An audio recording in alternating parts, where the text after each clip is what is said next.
All right, so this is Jamey from Stonemaier Games, and as usual, I'm here to talk about a top 10 list of games. I have a special guest with me today. This is Mitchell Whitfield. Mitchell and I have become friends, remote friends, virtual friends through his podcast, Your Tech Report. And I've really enjoyed our conversations, mostly about games on his podcast, but a little bit about technology. And Mitchell, welcome so much. Thank you for joining me today for this. Are you kidding? Thank you. I've been watching. Obviously, I'm a fan of the company and your games, but I've also been watching your videos, and I've been watching your top tens and mechanisms you like. And so to be a part of one, it's an honor, but it's also nerve wracking, as I sort of told you before. Just putting together this list, like, oh, did I get it right? Did I get it right? Every list, I think it's a little harder than maybe people think before they start making their own top 10 lists. And I do this pretty much every week. So deciding between, like, okay, is this number 4? Is this number 3? How do you make that difference? Yeah. I was gonna say you do it all the time, and I think it's easy because like probably a lot of your fans and viewers, they watch the list probably like I do to learn about new games. Is this a game I might like, or let me hear what that person has, what she says about her top 10 games. Maybe there's something on there I don't know about, and It's easy to sort of sit there like, I don't know if I would have put that there. I don't know.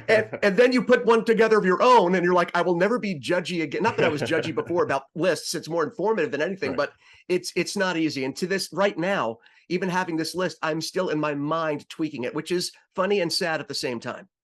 Well, it's okay if you change something at the last minute too. I had Mitchell send me his top. I asked for 10. He gave me 11, 10 through 4, but the final 3 are secret. So I know what some of them are, but not all of them. And so I'm looking forward to this discussion to hear what Mitchell loves about these games. So I love hearing Mitchell talk about games, but I haven't actually heard Mitchell do a list before. So this will be exciting. Also, Mitchell, just to let you know, on the image that I selected for this video, I did select an old photo of you that's a little bit famous. People might recognize that photo a little bit more than they recognize you now. That's from one of the movies that you've been in. Do you want to let people know a little bit about that side of you before we jump in? I don't know if it'll affect the game stuff, but yeah. No, not at all. I mean, I've spent most of my life, the last 4 decades as a film and television actor. Done a lot of TV shows, a lot of movies. I've been lucky enough to be a part of a few things that have become iconic over the years. So I still get that, wait, aren't you the guy from, which is decades later, which is always kind of cool and interesting to me. And then over the last, I think 10 years, I've always done voice work, but over the last 10 years, more exclusively voice work than on camera, film, and television, although I still do that.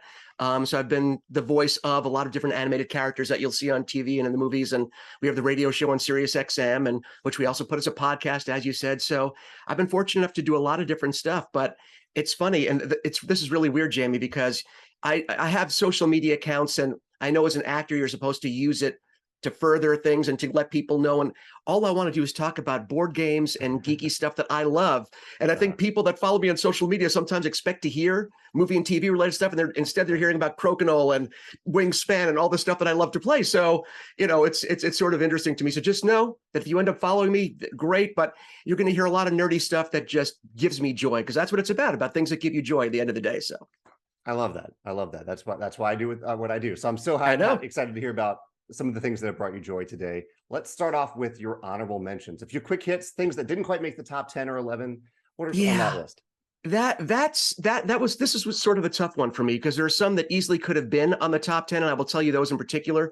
One of my honorable mentions is Sushi Roll, a wonderful dice drafting game that's just very accessible, a lot of fun to play. If you're a sushi fan, especially, you're going to love the game. I don't know how into detail. I'm just going to mention them, and then we can talk about quick hits.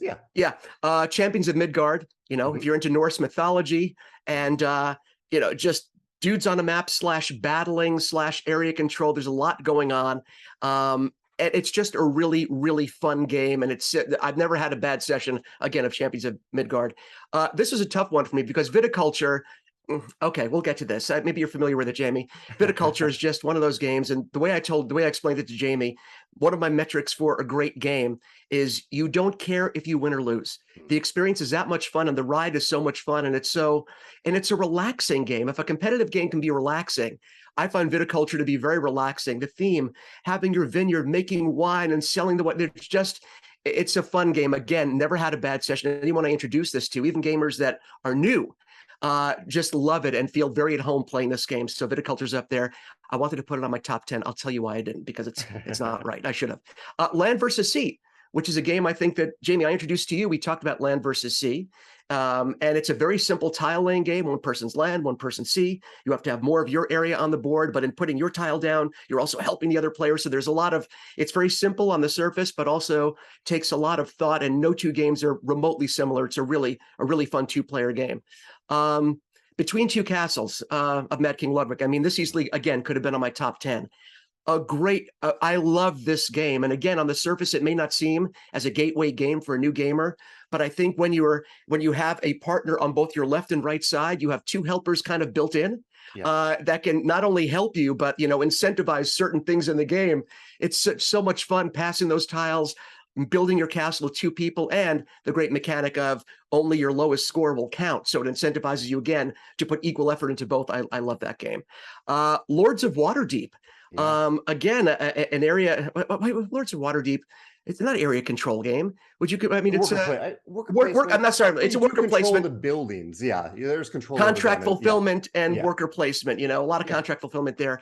And just the theme, again, for that D&D theme, for those people that love games that have that D&D or role play kind of theme, it's just so much fun. And it's one of the older games, maybe the oldest game on the list, but it's held up really well. I played it recently, still a ton of fun.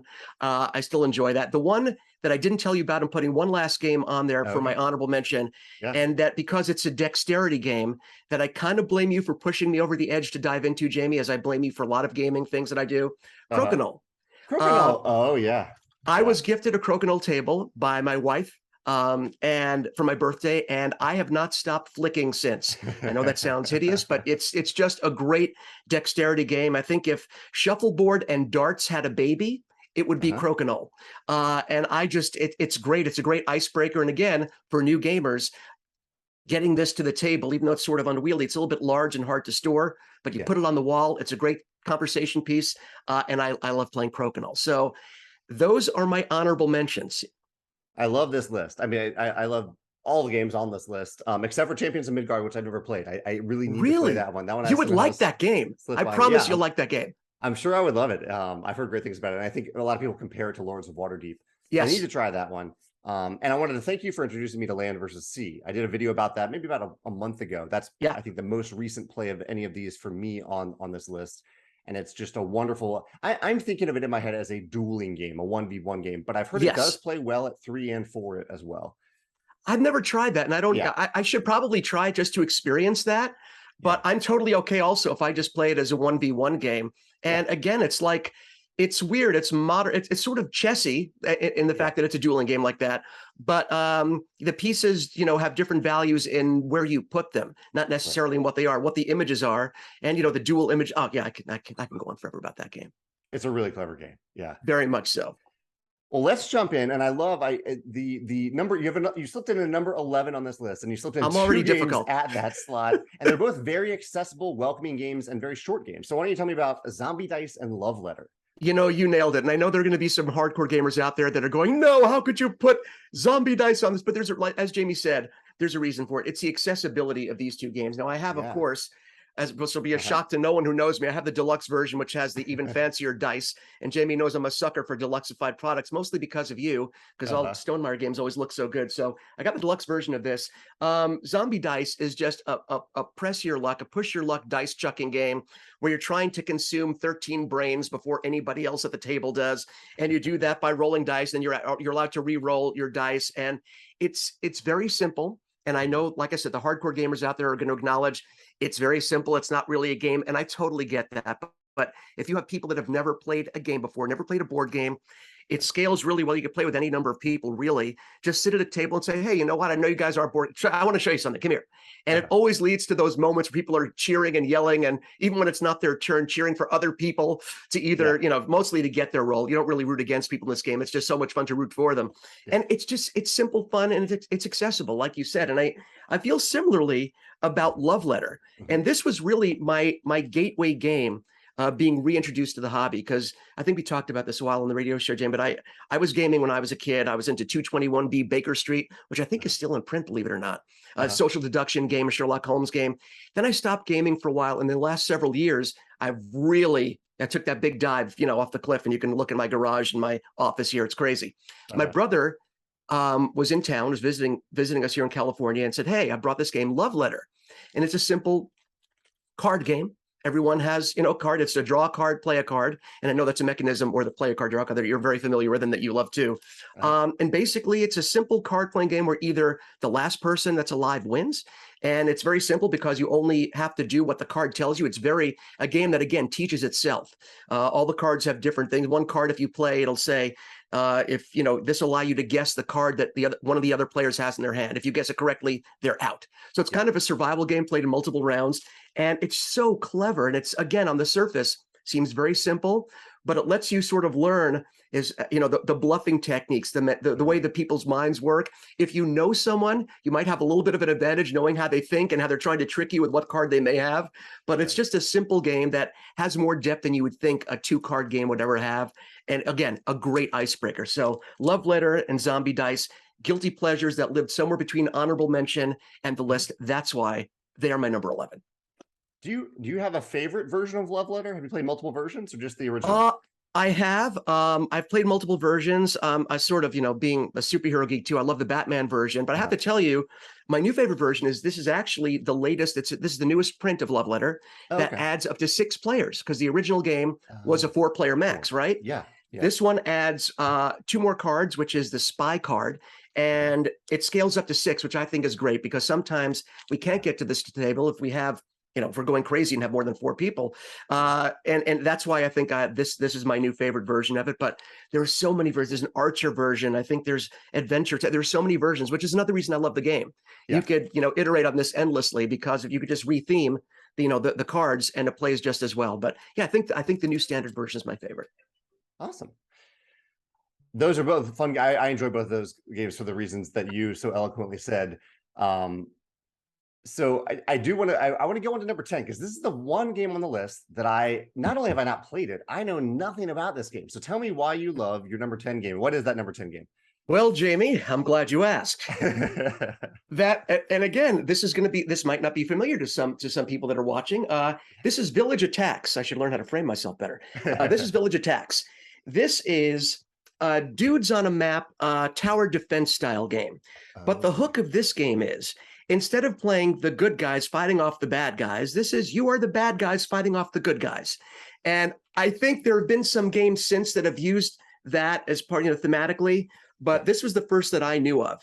And just the idea of getting to play the monsters, and the tower defense part comes in. The townspeople come at you, and it's on a map that's not that dissimilar to, and there are different tiles you can lay down. It's not that dissimilar to Zombicide in the way that it looks. But, you have the heart of the castle, which you're protecting, which has its own little dial. And you have your health, of course. And all of the monsters that you're playing, asymmetric abilities. So depending on what monster you're playing, you have abilities that could combine with your teammates.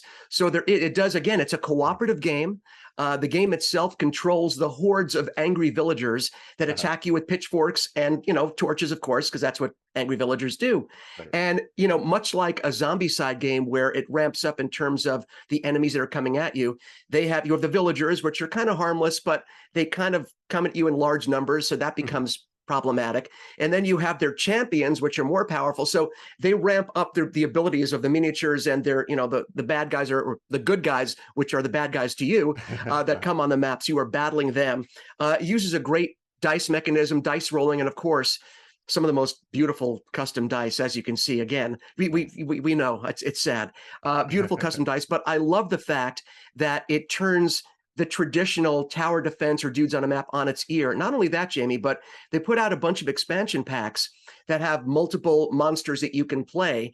And they did a really cool thing where they took different monsters from different countries, different areas of the world. So it really is an inclusive game that brings, I know they have Krampus, of course, from German lore, the anti-Santa, very dark character, but they have other characters that they pulled from South America, from Europe. So it really, if wherever you are from in the world, there is a monster that represents you. You are represented by a monster in this game, which I think was a really cool thing to do, in a way of just bringing everyone together in the game and introducing you to different types of lore. So Village Attacks, it's, again, this game just makes me smile. I haven't played it in a while. Didn't mean to rhyme there. But when I play it, it's just a fun game. Again, a little bit of dice chucking, a lot of tower defense, but also mixing up those monsters and combining your abilities to their best advantage. It's just a great fun game to play.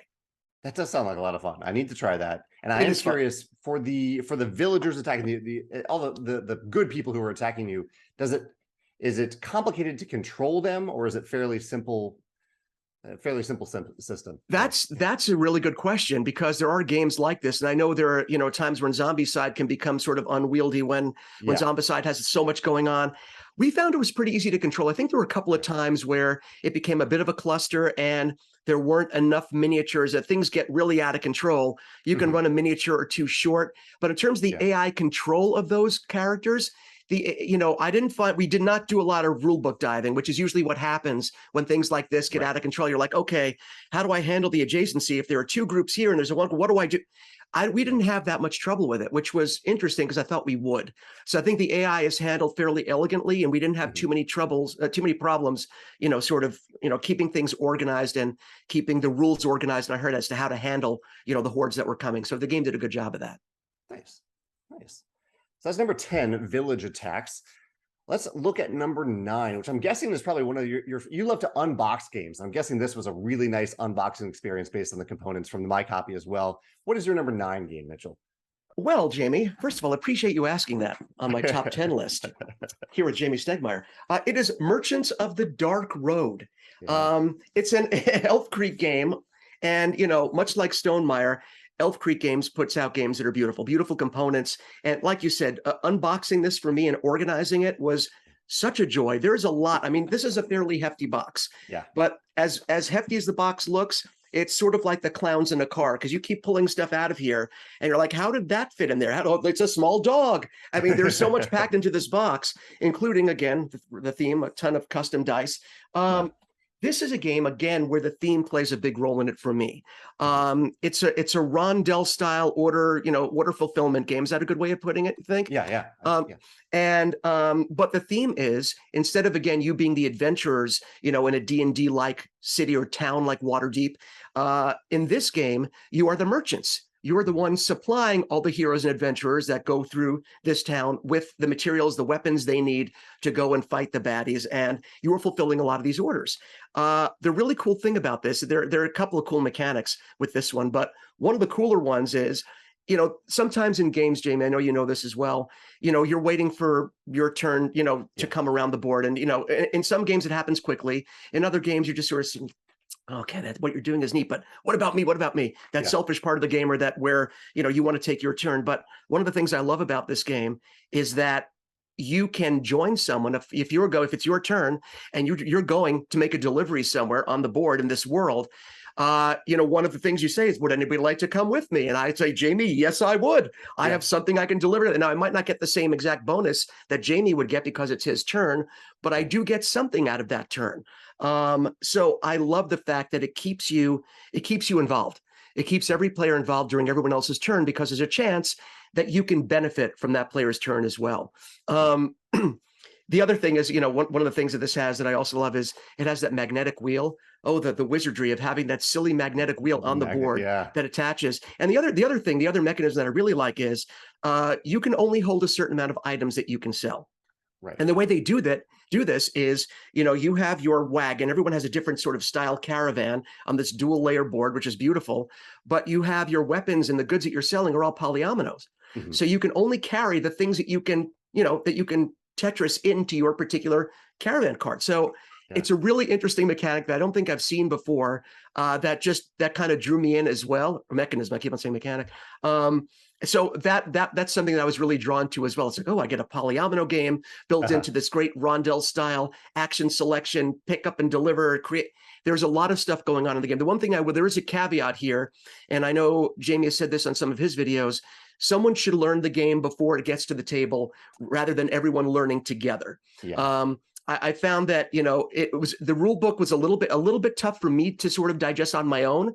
So I had friends that were helping me through it. And once you get it, you get it. Once you get this game, it's done. We didn't have to go back, but it's good to have someone that knows this game in advance, because there's a lot going on. It's not that the rule book is bad, or it just, there's a lot happening in this game.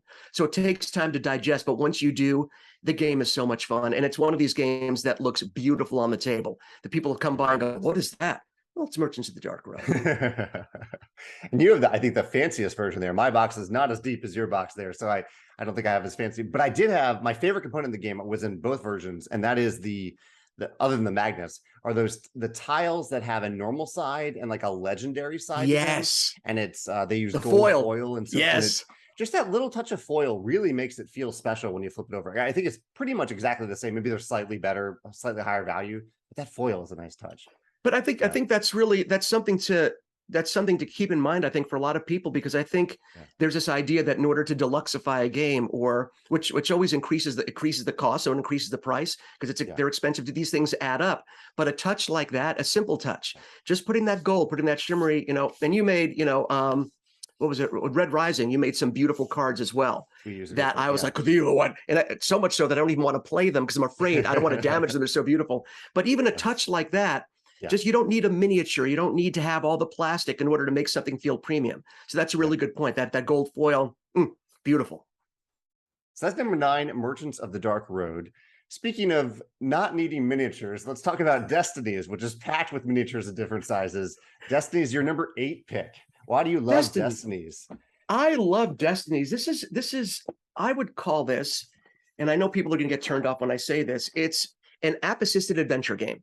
And before people run away and turn off their screens and pause the video, I know there's some folks out there that just categorically do not like the idea of an app-assisted game, which I understand. But in my thinking, or to my way of thinking, there are different types of games. There are so many different types of games. Normally, most of the games I play are not app-assisted. They're analog, old school, pushing cubes, rolling dice, fantastic. But some games are different experiences. And app-assisted games can be a different experience. Have you played this one, Jamey? I have. Okay. Yeah. And believe it or not, for a thin box like this is, Jamey's right, they are packed with miniatures. Yeah. Some of them so small that you need the colored ring on the bottom to know who your character is on the board, because some of them are literally this big. Yeah. But this is an adventure game. It's a competitive game where up to, and again, an odd player count of 3 players. 3 players. I have to see. I know the Witchwood expansion, I think, just went on Kickstarter at the time of this recording. So I wonder if that ups the player count. But it's for up to 3 players. And at the beginning of the game, you're given a destiny card, something you need to achieve, your end game goal. And everyone in the game is. And some of them are sort of multi-tiered, but everyone has something slightly different, or there might be some crossover between you and another player. And this comes in really handy. In terms of the app sort of keeps everything not organized, because you have your bits in front of you on your player board with your ability track that you maneuver, manipulate yourself. You have coins, you have dice, but when you have encounters in the game, when you go to different towns, different areas, it triggers the app to tell you the story of what's happening. It does a great job of setting mood, I think, of setting a mood for this game. And the narrative, the narration is really good, especially for a time of year, like Halloween, where you're trying to set that mood when you're playing your game. Yeah. And it really behooves you. I'm going to start bringing notepads the next time I play the game. Another one of these games that on someone else's turn, even though you don't benefit in terms of gaining coin or gaining experience, you benefit in terms of knowledge. Yeah. So sometimes, if Jamey and I are playing and we're playing against each other, there's still information that he might get from his adventure that I might learn from that I need for my ultimate destiny. I'll never forget, Jamey, I was playing with my friends, Jack and Eric. And one of my destiny, I had to find this horse, and it wasn't a regular horse. It was this special horse. I don't know if you've done this mission or not. And I had to find this darn horse, and you can go around. Sometimes you get lucky, and one of the early places you go has either the item you need or the information you need. Other times you're going around this board, and it's hard. It could take a while to navigate. It's a big board that what is it? Fog. What is the term I'm looking for? Like fog of war. Fog of war, where you're turning over. You can't see exactly. Thank you for helping me. Yeah. So, and I was looking for this darn horse. It took me forever. I finally find it, but I couldn't get it on that turn because I didn't have the right thing that person wanted to barter. He was bartering with me. On the very next turn, my friend Jack comes in, goes in, he has it and takes the horse. And I've been looking for this horse for like 45 minutes, and he looks at me and I'm like, Jack, really? He's like, you're not the only one who needed that horse. Straight face, didn't care. It was just totally clinical. I was like, listen, it's nothing against you. I need that horse, and now you can't have it. And so it has those moments where like, I will get you in this game. But I love the fact that there are shared destinies that, incentivize you again to sort of pay attention to the other players and what they're going through, because you may need that information. But all in all, again, I think it's a really well done game. The app really does a great job of setting mood and scanning cards and telling you what happens in battles that you're not rolling dice for. I think the app doesn't get in the way. I think it enhances the experience. So for me, Destinies and its many expansions. What would you put Destinies at? Number 8. Well, it's pretty high up there. Number 8, Destinies. Thank you for sharing about that. Yeah, I was very curious, given your tech report show. I was very curious if you'd have a game on the list with app assisted or any sort of technology. I think Destiny's a great pick for that. And I also really like the skill test mechanism in it. It's been a little while since I played it, but it has some great decision points within that skill test and some beautiful custom dice. Again, you seem to seems to be a pattern here. Beautiful. Yes, it does. But it's just a really, really great skill test system, I think, for other designers to look at. Yeah, and I've never seen that before, because basically you have a choice of using your coin to either, buy items or, sort of change where, change the numbers for your skill test and move the markers to narrow, to enhance your chances of getting better rolls. So even having that choice in that, it's great. I agree. It's a great system. So that's Destinies at number 8. Number 7, we have a game that may look abstract, but it's actually, I think, full of theme, in my opinion, and that is, and one of my favorite games too. Oh, you have prettier versions than I do of any of these games. It's not a competition, Jamey. Role player. Role player. What do you love about role player? Oh, what is not to love about role player? Let me put this sucker down. That's with great size box comes great weight. So yeah, it's all right. As soon as I pick them up, I have to put them down. The funny thing about role player is, as my voice grew, the funny thing about role player is, I'm going into one of my animated characters, is that, the name aside, there's not a lot of dice rolling except to, create the initial pool of dice that you're drafting from. This is really a dice drafting and dice placement game. Would that be correct? The dice drafting, dice placement, and it's all built around the theme of creating a D&D character.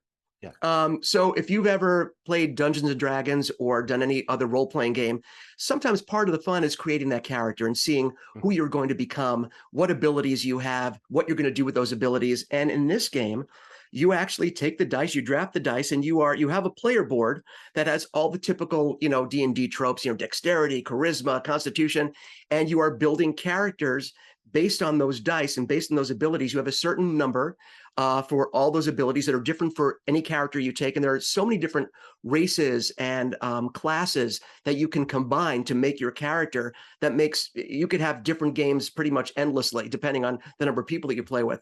And you are, based on the character that you have in their class, you will have a certain number, like you have a 17 agility.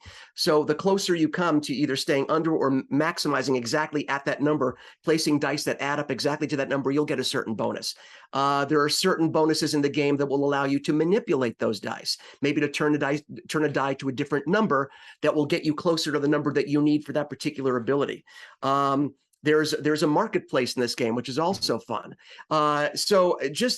I was drawn in 100% by the theme and the depth. I was very surprised by the depth of this game, because you think on the surface, if I'm creating a character, I am drafting dice, I'm placing them, I'm mitigating those dice. Okay, but there's so much going on your board, choosing your alignment, good, evil, neutral, and how that affects things, and how your mini board within your board can affect how you're able to manipulate things on your basic tableau as well. So it's really interesting, really fun.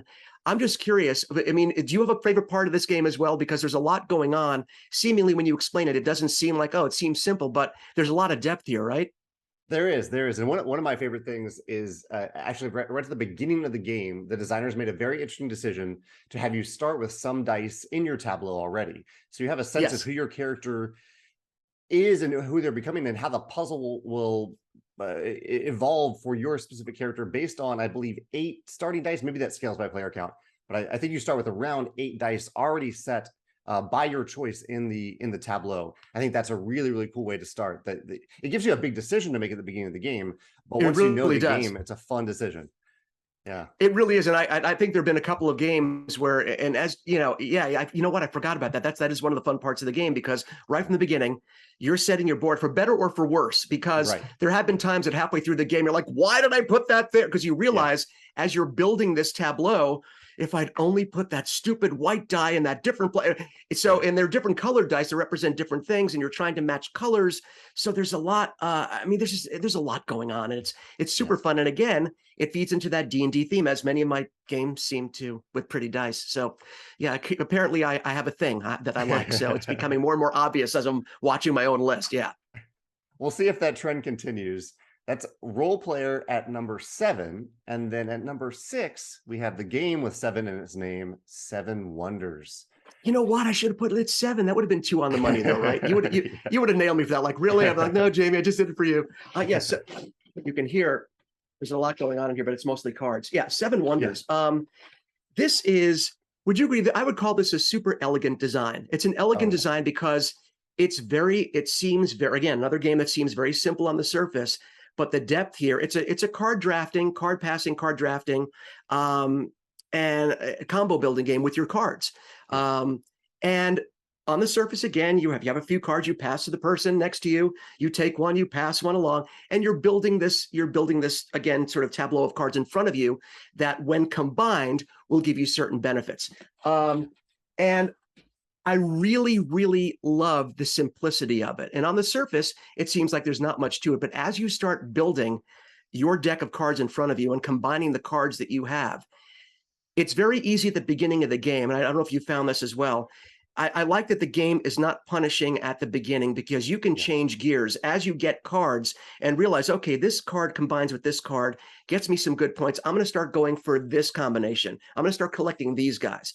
And they're like, well, you know what? I can collect this group and this group, and I could still, and as you go, you're realizing all the things that you can do. And you did a video recently talking about games that narrow choices as you progress in the game. And with all the choices that you have at the beginning, this is something I really like about this game. I think in this game, it's a really good thing, because as you're taking cards and drafting, you have a board in front of you. And of course you have a wonder, because, you're playing one of the, wonders of the world in this game, and everyone has their own that they're building. So in addition to building your deck, you're also trying to construct a wonder that will also give you victory points. There's also a conflict mechanic where you're having conflict with the person on the left and the right of you based on, the cards, or they consider war cards. The red cards are the war cards. And, every round you're trying to see how many, war cards and numbers you have compared to your neighbors, and you will get either plus or minus victory points based on that. So there are multiple things going on, but I love that toward the end of the game, with all the selections, with all the things that you could have done at the beginning, and you're building up all these combinations of cards, you are just looking for a few specific cards that will just put you over the edge. Like, I'm gonna get everybody with this one. I'm gonna get 40 extra points. And if that card doesn't come up, it can be the difference between killing everyone and just getting demolished. So it really, there's a lot of tension toward the end of the game as to what your final group of cards will look like. But I love the tension of this game. I love the narrowing. I love the narrowing of selection toward the end. And this is just, again, a really simple, elegant design that is very easy to ramp up a lot of angst and a lot of anxiety among the players. But is there part of this game that you like especially too, or? Well, I've noticed a trend in some of the things you've talked about. There are a couple games with positive player interaction, and I love positive player interaction in games. Me too. And while there is the military aspect of this, and I like it, but it's military where you're not actually destroying anything, which is my style of fighting typically in games. But it also has a lot of positive player interaction, because everything that you have played into your tableau can be used by your neighbors, but they have to pay you some coins to use it. And so even if early on, like you said, early on, you might play a stone or something, and you may not end up using that stone yourself, but your neighbors probably are, since you took that stone and they don't have it. So I love that style of interaction in Seven Wonders. And it really does make you think about what you're passing to your neighbors, because you can kind of see what's going on their boards as well. And you have to be aware, okay, what is the lesser of two evils? This will benefit me, but it will, it'll benefit them more by. So sometimes you end up swallowing a card that maybe isn't optimal for you. But it's the lesser of two evils, because you end up passing cards that are not going to help them get the design on their tableau that they need. So I like that element of it too. I'm glad you brought that up. So yeah, there's a lot of play here. What's going to be good for me, but I don't want to pass something that's going to be too good for them as well. And you have to be aware of that. Yeah, a lot of great interactions and angst and tension in this game. I taught it actually recently to a good friend of mine and his 10-year-old son who's getting really Oh, into wow. gaming, and went over really well with the three of us playing together. But it does scale also nicely up to 7 players, which is awesome. And I think it is a great gateway. It is a great gateway Yeah. game. People really kind of grasp it. Once you start playing, it's very easy to grasp. Yeah. So that's Seven Wonders at number 6. We're in the top 5 now. Some big games here. I know 2 of them. You haven't revealed your top 3 to me, but number 5 is Parks. Parks is a wonderful game. Yeah. It's a wonderful game again, and we also have to give Noah at Game Trays some love here because it's a beautiful insert. Because along with Deluxification, I'm a sucker for a good insert, and this one has a beautiful one. So yeah, we have to show the love there. Parks, I had never played a game like this. First of all, the game is beautiful. It's about trekking and touring, the national parks and everything that goes on in the parks, hiking, animals, collecting, resource collection and resource management in this game. But it's done in a very, again, I use the word elegant a lot, but this game really is elegant as well. And I guess it uses something, would you call it the ratcheting mechanic, where you can go as far as you want, you just can't go backwards? Is there another name for that mechanic? I like that name for it. I usually call it a one-way action selection track, but ratcheting says it all in one word. I like that. At the very least, it's quicker, but no, but that's what I would call it that too. But yeah, so the board it's a linear board, which again, you don't see in a ton of games. You usually see a board that you go around or that you navigate in different spaces asymmetrically because there's a lot of space. This one is more of a track, like Jamey said, and you have 2 hikers. Every player has 2 hikers. So I think this game plays up to 5 players. And basically you are trekking the national parks and you could take pictures. You have a camera token that you can have that is really a good thing to get because if you take pictures, you get resources. Those resources you can use later on. And you're trying to also collect cards and collect things from the national parks that you're visiting. But the thing here is, once again, that simple mechanic or the simple mechanism of you can move wherever you want on the board and you're incentivized to go to certain spots because every round it changes a little bit between rounds, and there are different things that you can get on different spots on the board, different resources you can collect on the board. So if you see something that's like 7 spaces ahead, you're like, oh, I really need that resource. I have to visit that area. I'm just going to jump 7 spots. That's all well and good. But you have to remember that you cannot go back. Everything that you missed is now lost to you in that round. So again, it forces you to think, what do I need more? Do I need to slow and steady and take things as I go? The other thing that's interesting is once somebody goes on that spot, they take that resource. You're like, oh, now I can't go there now. I can't go to that spot anymore. If there's somebody on the board, I can't go there unless I use my campfire token. So that campfire token also becomes valuable. It allows you to revisit a place that someone else has already been. But that becomes something that you have to use, very carefully because, once it burns out, I think it refills at the end of the round once you've reached the end of the hike. But it's so beautiful. And it's one of those games that you can also learn a lot from, which I learn about the national parks. Number one, what they are, the different elements. It's a beautiful game and it's a simple game. Again, I sort of like that idea that a game is simplistic on the surface, but has a lot of depth in terms of what you can do to manipulate the board, to interact with other players. The fact that you have 2 hikers that you're using and trying to use almost like a hopscotch mechanic to cover with the second hiker what you couldn't get done with the first one. And it's a very interesting way of playing a game that I've never seen before. Are you a fan of Parks? Have you played before? I am a fan of Parks. I like it well, I want to ask you first, what do you have a player count that you really enjoy Parks at more than other player counts? Believe it or not, I've only played it at 2. Okay. So that's got to be a totally different. Okay. So now I want to hear what it's like at a bigger player count because it could be problematic. Okay. I like Parks best at lower player counts. I like it at 2 or 3. I like that the game does go up to 5. I like when games do that just in case you have a bigger group of players. But I like the lower player counts because you have a little bit more, you have less things changing between turns. Whereas if you have 4 players going after your turn, the status of the board can change a lot between now and then, and the available cards. But I really like it at 2, and I like it at 3 quite a bit as well. But yeah, 2, I have it on my 2-player game shelf specifically because I like land versus sea. Of course, that's one that I love to play at 2. Yeah, I have now, even though I probably won't enjoy it at the higher counts, I should probably try it. But I could see, because it's a small board, I could see the clustering happening at a higher, like 4 or 5. There's a lot going on, and it may get, like you said, it may give that feeling of, oh, I'm being punished if I don't get to what I need to do quickly, because there's going to be a lot of stuff a lot of stuff that I can't access even with the campfire. I'm wondering if the campfire mechanic or mechanism changes with a higher player count in terms of refueling it, because that would seem to be something that would really help, sort of offset the punishment of having that many players on the board. I don't know. I think there are some small offsets. That might be one of them. The track might be a little longer at 5 players. There's like a little bit, but it's not quite enough to make up for that. But again, I think this is a wonderful game. Even just hearing you describe it reminds me of how much I love Parks, and I want to get back to the table at 2 players. Yeah. Well, we'll have to play virtually, Jamey. That's all we can do. We'll have to, yeah. So number 4, this is the first, I think this is the first Stonemaier game in your top 10, and maybe the only one. And it's the most recent as well. Libertalia, Winds of Galecrest. Okay, so let me take this out here. Okay, because I buried it here with my, okay.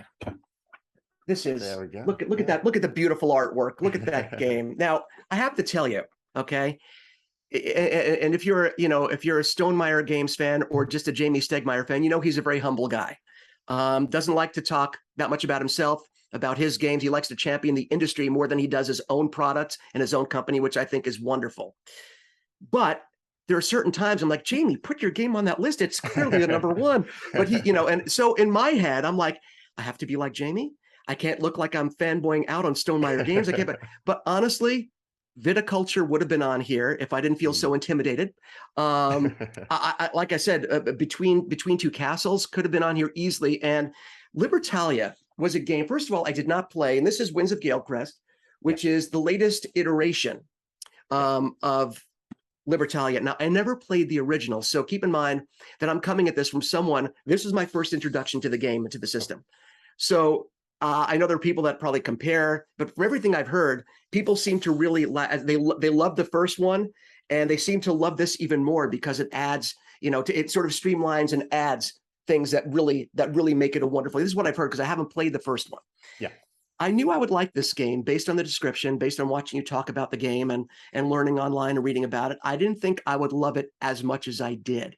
And again, this is a game on the surface that's very accessible. This is one that, even though some people might not consider it a gateway game, I do. Because I think once people get to the table and they get past, okay, look at those great shiny bits, look at those bakelite pieces, look at those resources. Okay, I'm gonna get past the pretty and all the color, and like, what is this game? Everyone shares the same deck. I mean, everyone has their own deck of cards, but they're all the same deck of cards. Everyone is playing in any given round the same cards. Yeah. So the puzzle of it becomes, how are you going to play your hand of cards that everyone else also has, the same exact cards, that will differentiate you and allow you to access the things on the board during the different phases of the game that will let you optimize to get the most out of it, to get victory points. And this is it's sort of mind-blowing for me, because as we were playing the game, and of course, you know me, I just talked about, the bakelite cube, the pieces that were on there. I'm like, okay, I have to get one of those. That's pretty. And, you're looking at the game basically, you're like, okay, I have a day night, I have a day phase, I have a night phase, I can do different things. What card do I play this round that will maximize my abilities for this particular round, knowing that next round we're going to get new cards, but the cards that I don't play now, the ones that you play go away into your discard pile, which doesn't mean they're dead because they can still be accessed. So, right, you could still go into that and dig for stuff out of it. But the cards that you are left with stay in your hand, and now you're adding new cards with everyone else. Right. So now it becomes a little trickier, because you have to sort of remember, okay, which cards did my opponents play? Which do they have left that they can still punish me with in this round that I have to remember? So again, it sort of incentivizes memory, being aware of your neighbors, of all the players' turns, because those cards that you don't remember can come back to haunt you. Just like the ones that you're holding from a previous round can come back and haunt someone else in a later round. Like I said, I love that there are different phases of the game. I love the theme of this game, even though it's not super heavy on theme in terms of how the game plays. But I just the artwork, the animals as the pirates, which was wonderful. Just everything about this was fun, and it was interesting, and it kept me engaged. And that one simple mechanism of shared cards with different use cases, and then adding to that deck, and suddenly the shared cards don't become as much of a deal later on in the game. I think it's brilliant. And also, the reputation track, brilliant, wonderful. Because what happens, because you're because what's happening, and if you're sharing cards, there's no way to, it's like we all have the same card that we're playing or that we want to play. How do you determine whose is? Well, there's a reputation track that constantly changes, and you can move. And I think there is a strategy, Jamey, also to knowing when and when not to augment that reputation track, There is a skill to that, and that's another fun puzzle within the game. Do I do this now? Do I change where I am now and gain the ability to put down a card early now, or do I wait, let someone have it until I have a card that's more worthy of moving myself up the reputation? So this is a game that I absolutely adore, and I will play any day of the week. And again, I knew I'd like it. I didn't know I was going to like it this much. I'm so glad that it has resonated with you in this way. I played the original maybe 8 or 9 years ago, and it blew me away with how streamlined and elegant it was. You mentioned that's kind of probably a gateway plus game where it's not on love letters level of simplicity. No, but of course, yeah, pretty easy to get into and start playing the game.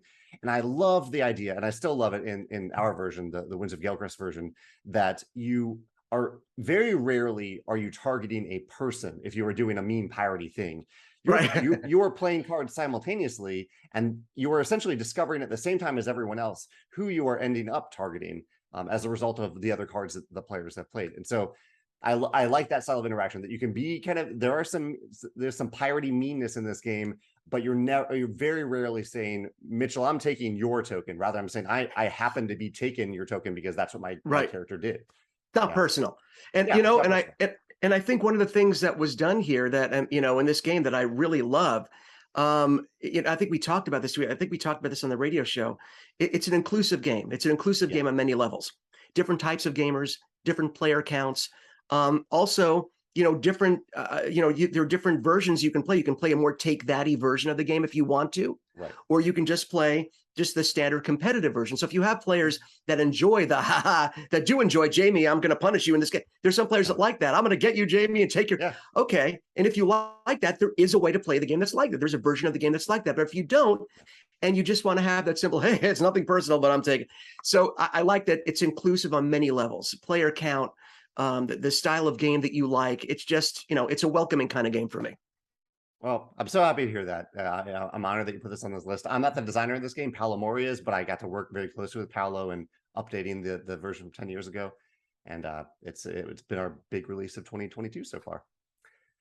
So let's get on. I love that we did this. I know all the games that you've listed so far. I do not know your top 3. So Mitchell, why don't you tell me what your top 3 favorite game is right now and why? Okay, this was number 1.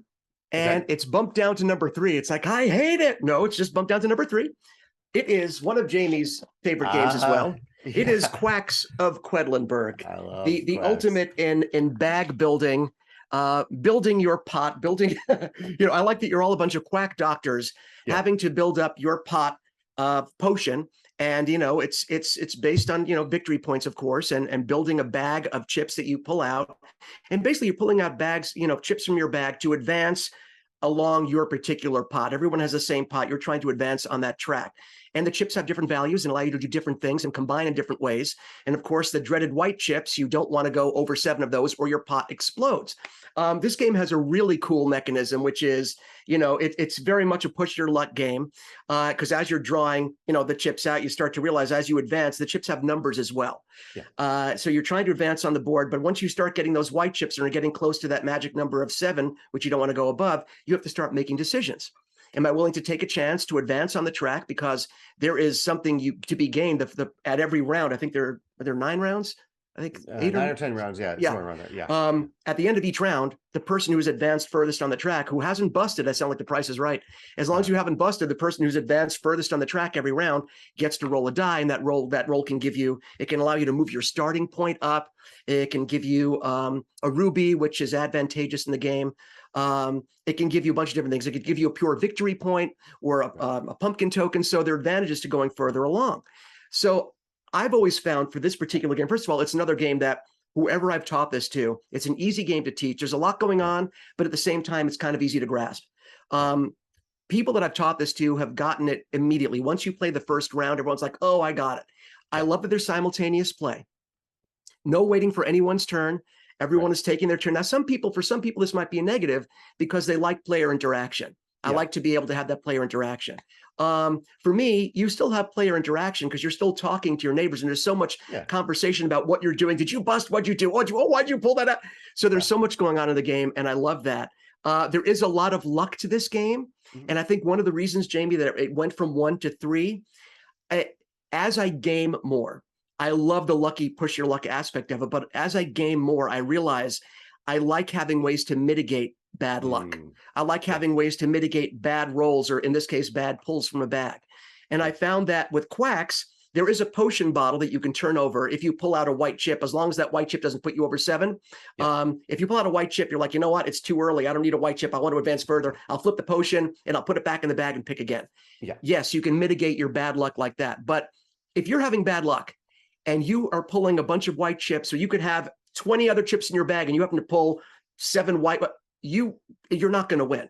If you have enough rounds of that, and it does have a really cool mechanism with the rat tail that, you know, if you're far back in the game, you count the number of rat tails on the board between you and the furthest, you know, the person that's in the lead, and the number of rat tails equals the amount of spaces you move up to start your, you know, to start your building of your pot.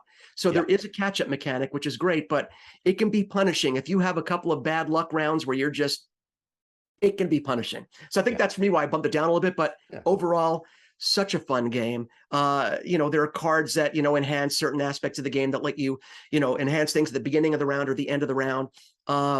Being able to use those rubies and manage those bits. I just think it's a ton of fun. It's a ton of fun to pull the stuff out of the bag and to see what you're doing. It's like a little party every time. So if you don't mind a little luck and a ton of fun at the table with your friends, it is a blast to play.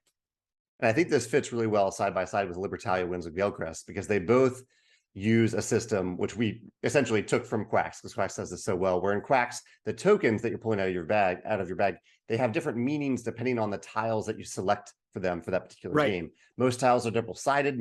I think many of the tokens have multiple tiles. You can choose one of those tiles and associate it with that tile to define like what is special about that tile in that given game. And we did the same thing in Libertalia to add a lot of variety to the game in terms of the combinations, so many combinations that can come out from those tiles. So I think the variability of this game, despite having such simple language independent components for the most part, is really, really high. And here's the weird thing. I have the expansions for this game.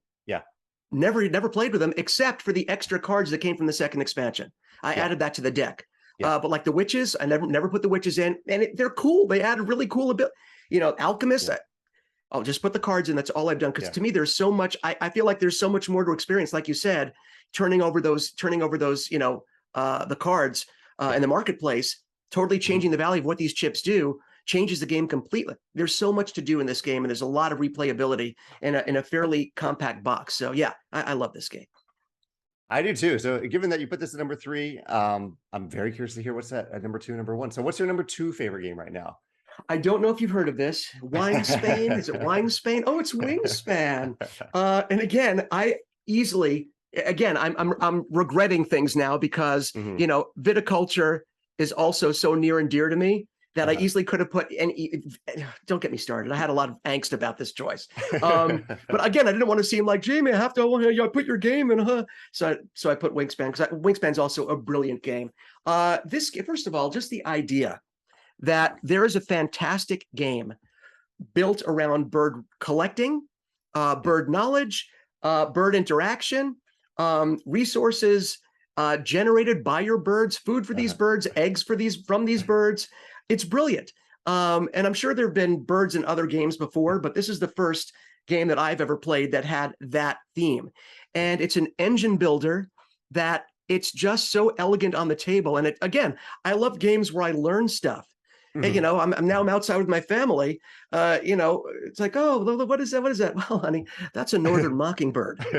Like, how would you know that? I feel like it's a Holiday Inn Express commercial. It's like, are you a bird expert? No, but I did play Wingspan last night. So, I mean, it's like, I know all these birds now. But building your engine, generating resources, using those resources to enhance your engine. That's what an engine is. It feeds itself, and you're just building this beautiful engine filled with birds. And I love the dice system. Custom dice again. I know, not typical, because again, the dice is the way that you generate, or that you know what resources you have for that round.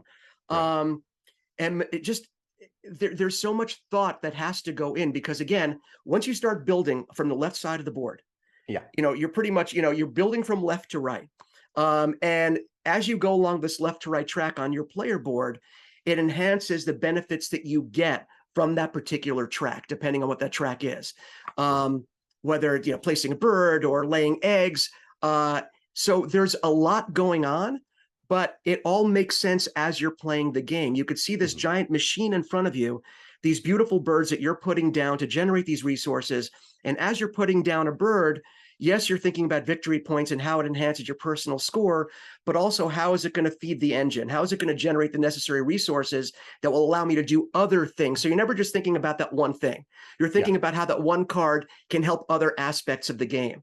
And it's pretty genius. I've played this in person. I've played this online. I played it on, I think, at Tabletopia is where I played it originally. I think was it on Tabletopia first? Okay. It's still there. So the Tabletopia version is the version that introduced the game to me. Oh, then, of course, once I got it in hand, I was like, oh, pretty. I couldn't help it. I just loved it. But yeah, again, you talk about an elegant design. And I'm just very intrigued by engine building games in general. And the design sort of, it baffles my mind, because when it's sort of like, we talked about Fringe is one of my favorite TV shows. And I know you enjoy Fringe as well. And the thing about that television show, if anyone watching has seen it, is when they wrote that game, when they wrote that TV show, they weren't just writing for that season. They were writing 2, 3, 4 seasons ahead, knowing what was going to pay off. So you had to think 4 years into the future. And it's sort of like designing a game has a similar feel to me. When you're designing aspects of a game, you're thinking 4 or 5 steps ahead, how this part of the game that I'm designing is it going to affect, enhance, take away from later. And especially in an engine builder where everything you do feeds that. So I'm just baffled by how you guys do this. But it's just, Elizabeth Hargrave did an amazing job. It's a beautiful game. And is there an aspect of this game? I know it's a Stonemaier game, but it's not your design, so you could talk about it more. Things that you love more about it. So is there an aspect of the game that sort of, when you started playing it, when you saw it for the first time, like, oh, wow, this just got me. This is the part of the game. I know it has to be a Stonemaier game. This is it. Well, for me, the big hook was the sheer number of bird cards that Elizabeth had designed. I think when we originally had our first meeting, there were around 80 to 90 bird cards, but every bird card I could tell was design themed first. She researched that specific bird, and she found mechanisms that made sense for that bird.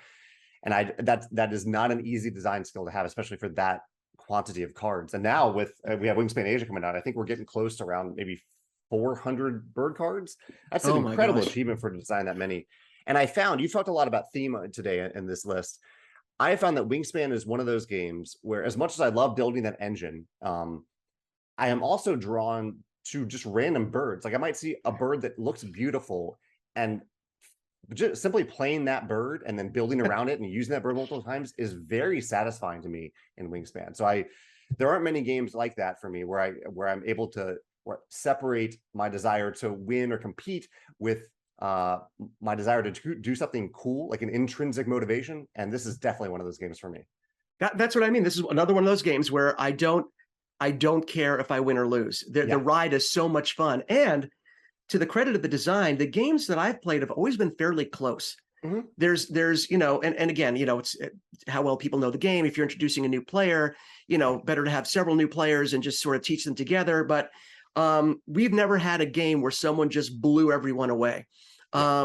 And I've won this game a couple of times, which I was very proud of, because I don't always win. So I was like, I won Wingspan. I think I even might have emailed you one time. I won Wingspan by 5 points. Like, very good, Mitchell. That's very good for you. You're very gracious. I was like, he's probably thinking I'm an idiot. But and just gaining new knowledge. And like you said, sometimes you'll just play a bird. Like, what is that? Is that a real bird? I've never heard of that bird. And things are going on that you should be paying attention to. It's like, that is a beautiful bird. Look at the beak on that bird. So no, I totally get it. It's you can become entranced very easily. Well, I love that you picked it. I'm glad it's brought you joy. And again, hearing you describe it makes me want to get Wingspan back to the table. Maybe I'll get Wingspan Asia to the table this weekend. There you go. What's your number one game, Mitchell? I'm so curious now. Now, where is it? Okay, so for everyone out there in the YouTube's land, I know clinically and intellectually, this is not the best design of, I know that. I look at Wingspan. Again, I think of Viticulture. I think of Between Two Castles, and that are just all those genius designs. This one is not that, but this is the game. It's sad that I have to sort of but this is a game that when my family comes over, we play. I bought it for my nephews and my brother so we can play remotely, which you can easily do because the game is very compartmentalized. I'm giving little clues to see if it's, you know, something.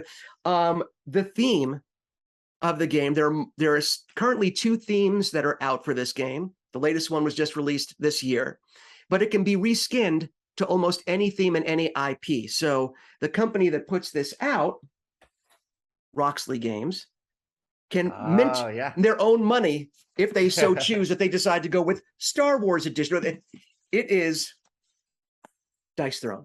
I know I'm going to take a lot of grief for this, but again, custom dice right there. Basically, it's been called Battle Yahtzee. I'd like to think there's a little more to it than just Battle Yahtzee, but that's kind of what it's, you know, if you think of like rolling, re-rolling again to get the numbers that you want. The way that's mitigated here and what makes it interesting is, let's say from the original theme, from the original Dice Throne Season 1 and Season 2, it was more of a D&D like traditional barbarian and different characters, you know, pyromancer and, you know, monk. So the traditional D&D tropes again, where you're battling, it's a system where basically you have your little tableau in front of you and you have your custom dice and you have your deck of cards and you are head-to-head battling, or I played it with 6 people, Jamey, and it played great. I was very surprised that it scaled that well to 6 players. So don't be scared off playing Dice Throne with more than 2. It's really great. And you're basically rolling dice, rolling your custom dice, and those dice will determine what abilities you gain to use on your opponent on any given round. And each round has different phases. You know, there's a market phase where you get to pick a card and you gain combat points, which can be used to buy more cards. And then there's the offensive roll phase where, okay, I'm going to roll these dice and re-roll, and your card will tell you what those icons mean and what ability you have to use on your opponent. So I rolled this great small straight in this game, and they have, you know, custom icons on there too, but it's a small straight. That means I can do 8 damage to Jamey. I put this token on him, which means he can't play a card in his phase. So there are different abilities that you have. But of course, once I roll that offensive phase, Jamey can, and I'm just using Jamey's example because I don't like attacking Jamey, but he can use his ability, whatever his card says, as a defensive countermeasure. His defensive countermeasure may be, you know, you don't take 4 of that damage, or for every heart symbol you roll, you don't take damage from your opponent. Or there are some characters, which I learned the hard way. Thank you very much, T'Challa. I love playing as the Black Panther because I love the character and I love the dice.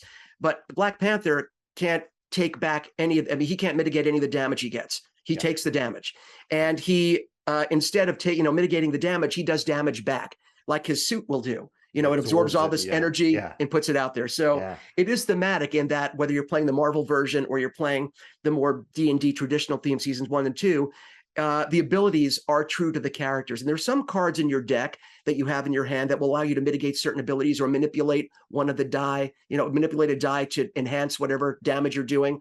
So there are ways to mitigate, which I also like. And those cards, some of our cards are going to be shared. We're going to have similar cards in our own deck, but some of our cards are unique to our character. You can also upgrade your abilities, including your defensive abilities. There's a lot going on. So I think calling it Battle Yahtzee is a great simple way, but I think it also does the game a disservice because it isn't just the dice. There's so much other stuff going on. But I will get this game to the table any day of the week. And it's a great game to play remotely, because all you have to do is have your character out, your opponent takes out your character and their character, just have both characters out so you can put the effects from their board onto yourself, and you can play with anyone over Zoom, Face, whatever you want. So I love that as well. So I know that there are many better games, but Dice Throne is my number 1. No, I love this pick, Mitchell. I've loved Marvel Dice, or I've loved Dice Throne for a long time, and Marvel Dice Throne is definitely among my top 10 favorite games of this year. I've really enjoyed playing it. Megan and I did a little mini tournament earlier this year where we pitted, I think you saw this on Instagram, where we pitted characters against each other, and we didn't always play the same characters. Sometimes after one character advanced and another didn't, we switched up and tried different characters and had a blast doing that. And I love the ultimate abilities in this game, when you somehow pull off all 6s, whether you roll them naturally, you kind of manipulate them into 6s, and you get the super power of that character. It feels so good to pull that off. And I love it even when my opponent does it. I don't mind. There's another game where I don't mind losing. If my opponent has done something really cool, I'm like, oh, that's awesome. Yes. Well, and then you have to hope when you're pulling off that ultimate, because even though it's undefendable, which means a person can't roll their own dice to deflect any of that damage, but it is avoidable. So if Yes. someone has a Yeah. card that can manipulate one of your dice and turn it to something, suddenly you no longer have that ultimate. That is, so you go from this euphoric feeling to, no, you didn't. And this is also one of those games, and we're probably rambling on. I know we have to cut this short at some point, but you did a video talking about, you had talked about what you did with Rolling Realms and in teaching Rolling Realms to people. Yeah.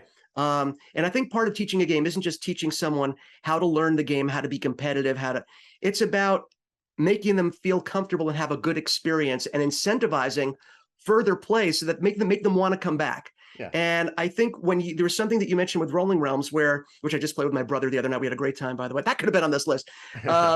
Where it's good to stick with the same realms when you're teaching a new player. Yeah. Stick with those same realms for the first few, even the first few rounds, because changing those realms drastically changes the game. And so you don't want someone to learn the game, get comfortable. Okay, now we're going to do these different realms, and now it's a totally different game. So I think that was really smart what you said, and it's sort of that incentivizes future playthroughs and feeling comfortable with the game. I think Dice Throne is similar. There's some characters that are very easy to play at the beginning, and I suggest not only that you do that, but maybe stick with those characters for the first couple of games so people get the idea of the different mechanisms at play. Because when you play different characters, different abilities, it can feel like it's a totally different game. For example, I think Megan Loki'd you, didn't she? Did she get you with Loki? Yeah. We Loki'd each other, but she got me many times when she played Loki. Yeah. Oh my God, because Loki can be a complex character, a little bit complex, a little bit more than a standard character. So there are characters like that, or even Miles Morales can be a little tricky. Black Widow, oh my God, I've been Black Widowed so many times I don't even want to mention it. So there are certain characters that have much more subtle ways of attacking you. It's sort of almost like engine building, because Black Widow is almost an engine builder where she's putting tokens on that do nothing at the beginning, but if they add up, all of a sudden you're dead and you don't know how that happened. So I like the fact that, it has that variety, but I would stick, like you said with Rolling Realms, I would think the same way with Dice Throne. Stick with the same characters for the first few playthroughs, just so people get an idea of how it plays, and then advance to the different mechanisms and, different levels of difficulty.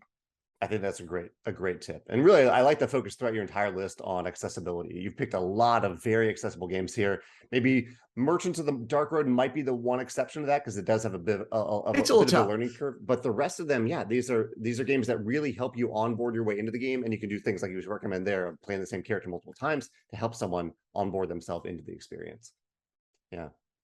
This is a great list, Mitchell. I've loved hearing you talk about games today. I know we talk about games a lot, but it's been really neat to hear your rankings of them. I'm honored that you took the time to put this list together and talk to me about it. Oh, you kidding? Thank you for asking me. And like I said to you in the email, the funny thing is these lists are incredibly fluid. I could see there's so many games that have come in the last 6 months for me that I still haven't gotten to yet, even more coming in next week. This list can look completely different a few months from now, which is really interesting, depending on what comes in that really strikes you. So, but yeah, I will stand by, I think, most of this list for most of today. Perfect. Well, thank you, Mitchell, for your time. For anyone watching this now, feel free to ask us any questions in the comments below about these games, and maybe let us know your top 2 or 3 favorite picks from Mitchell's list and why you love those games in the comments below. All right. Take care, Mitchell. See ya. Thanks, Jamey.